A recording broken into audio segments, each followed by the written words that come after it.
Hello chess fans, this is Rick from Chess to Impress with coverage of round 10 of the 2018 Candidates Tournament.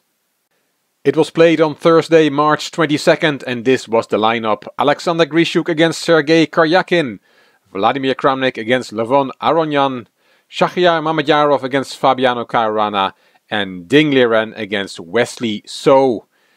The pairing of the round was Mamedyarov against Caruana, number 2 against number 1. Mamedyarov with white, half a point behind Caruana. We're going to have a look at that game. Mamedyarov opened d4, knight f6 from Caruana, c4, e6, knight f3, d5, and with g3 we're entering the Catalan. D takes c4, bishop g2, knight c6, Mamedyarov castled, rook b8, e3, bishop e7, knight fd2, attacking the c4 pawn. White wants his pawn back. e5, and now it looks like a surprising move. This is all theory. Bishop takes c6 check, giving up that beautiful Catalan bishop on move 9. b takes c6, d takes e5, knight g4, and knight takes c4. Caruana explained in the press conference after the game that this is all theory, although often it is played with black having played a6 instead of bishop e7. So Caruana said that he thought bishop e7 was a more useful move, so that he had a good version of this theoretical line. Bishop e6 played by Caruana, knight bd2, and h5. I'm not sure if this is good, said Caruana afterwards. And Mamedyarov suggested instead of h5 the move rook b4, which belongs in this system, b3 to protect the knight, which was attacked twice, and then only then h5. But h5 was played straight away.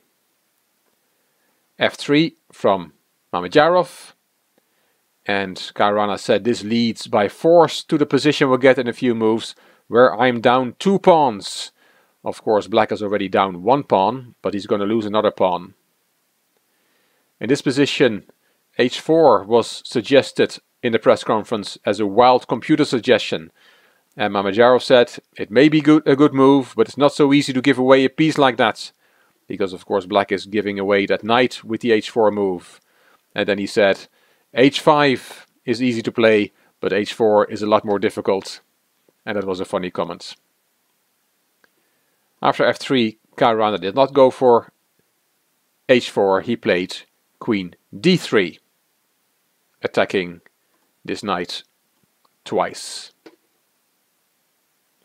Mamedyarov took the knight on g4, and Caruana took his piece back. Bishop takes, knight takes, queen takes, and g takes h5. Caruana said here, I'm 2 pawns down, but then again it's probably the worst pawn structure I've ever seen. Yes, white's pawns, especially on the king side, are all over the place. Queen e6 from Caruana, and here Mamedyarov played queen f3. Both players looked in a press conference also at b3, and there's an interesting variation I have to show you. Then they played queen takes e5, queen c2, and if you take the rook in the corner, there is bishop b2, and then black has to save his queen. Queen takes a2, queen takes c6 check, and you have to go to d8, and that leads to a draw. But if you go to f8, we get a very spectacular checkmate. Rook takes f7 check, king takes, queen c6 check, king f8, bishop takes, king g8 only move, and bishop h6 is a very nice checkmate. Beautiful variation that Mamedyarov showed. So all that after queen e6 and then b3, but as said, Mamedyarov played queen f3. Rook b5, queen f5, and rook takes e5, regaining one of the 2 pawns that black is down. The queens were swapped. Caruana briefly looked at taking with the pawn, but he decided to take with the rook. Rook f5, rook d6, king g2, Rook d1. This is an annoying pin for white. b3. And Caruana showed this, as he called it, the Bill outline with bishop a3. Of course, the bishop is pinned and is now attacked twice. The line goes as follows. Rook f1. Rook takes. King takes. Bishop back. Bishop e2. Rook takes pawn. King g2 and g6. And this looks like a draw. Both players agreed that this position is equal. Instead of bishop a3, the bailout variation, Caruana played g6, hitting the rook. Rook e5, which Caruana at first thought was a mistake. Black has to be careful in this position. The threat that white has is rook takes e7, check. If you take back, there is bishop a3, check, with a discovered attack on the rook. So we have to be careful with black that we don't fall into that one. c5 was played to take that variation out of the position. Here you have to see that bishop b2 to solve the pin is not good, because then there is rook d2 check and black wins the bishop. So the white king would like to get off the second rank. After c5, Mamedyarov took on g6, f takes g6, e4, and now black wants to go to the f-file and double on the first rank to put a lot of pressure on that first rank. But you can't do that straight away. You can't go to f8, because then we have a similar trick to that we just saw. Rook takes e7, king takes, and now bishop g5 check with the discover attack on the rook again. But Caruana found a different route to go to the f-file. Rook h7 first, protecting the bishop with the rook. h4, a good move that Caruana had missed, and the king can now hide on h3, as we'll see. Rook f7 as planned, king of the second rank, and rook f1. Now this looks very nasty for white. But there's a way out. The only way out here is bishop g5. Black wins an exchange, but the game stays in the balance. Caruana took the rook. Mamedyarov took the bishop. King f8. There goes another pawn. Rook takes a2. Bishop e7 check. King stepped aside. Rook c8 check. King g7. And now white took on c5. 2 pawns for the exchange. We have a simplified position, not many pieces on the board, and objectively the game is about equal. Rook e2 and e5. Caruana said he was a bit worried here. He thought he would be able to get a draw, but he said if white gets some time he will be playing for a win, but it is hard to find the time. The players looked at another variation. Instead of e5 they looked at rook e8. And we get another nice variation here that I have to show you. They looked at a5 and then e5, pushing his passed pawn. Rook f3, e6, and rook takes b3. And then both players said, well, after e7, rook b e3, this is an easy draw. But then suddenly Caruana saw it. If we go back to rook takes b3, after which white played e7. But there is, said Caruana, bishop d4 check, which leads to checkmate. After king h7, rook h8 is a very nice checkmate. So Mamedyarov had to revise his statement. Instead of an easy draw, he said, oh no, it's not an easy draw, it is an easy mate. And both players laughed.